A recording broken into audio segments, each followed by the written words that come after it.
মেয়ের যেদিন স্কুল থাকে সেদিন সকালে উঠে একটা চিন্তায় মাথায় ঘোরে ওর স্কুলের টিফিনটা কিভাবে নতুনত্বভাবে তৈরি করা যায়, যেটা আপনাদের সাথে শেয়ার করব, আপনাদেরও ভালো লাগবে। প্রত্যেকদিন চেষ্টা করি ঘরোয়া কিছু উপকরণ দিয়ে স্কুলের টিফিনটা হেলদি আর টেস্টিভাবে তৈরি করে দিতে। যেমন আজকে আটা মেখে আটা থেকে একটা রুটি তৈরি করে মাঝখানে পুর হিসেবে আমি দিয়েছি কাঁঠালি কলা স্লাইস করে আর একটু কনডেন্স মিল্ক। প্রথমবারের জন্য এবছর মিঠাইকে আমি কনডেন্স মিল্ক খাওয়ালাম, ভীষণ পছন্দ করেছে। অ্যাকচুয়ালি কনডেন্স মিল্ক খেতেই এতটা টেস্টি হয় যে আমরাও কিন্তু লোভ সংবরণ করতে পারি না, মাঝে মধ্যেই শুধু খেয়ে ফেলি। তো এই পরোটাটা দু-অর্ধেক করে কেটে দিলাম আর একটু কনডেন্স মিল্ক ওপর থেকেও ছড়িয়ে দিলাম, খেতে আরও ভালো লাগবে।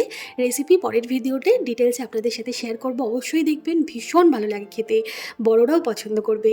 আর গাজর সেদ্ধ 4টে টুকরো দিলাম, পাকা সবেদা খোসাটা ছাড়িয়ে দিয়ে দিলাম, সাথে 1 বোতল জল দিলাম। কেমন লাগলো আজকে টিফিন বক্সের আইডিয়া জানাবেন ছোট্ট একটা কমেন্ট করে, ভালো লাগলে লাইক শেয়ার করতে ভুলবেন না। ধন্যবাদ।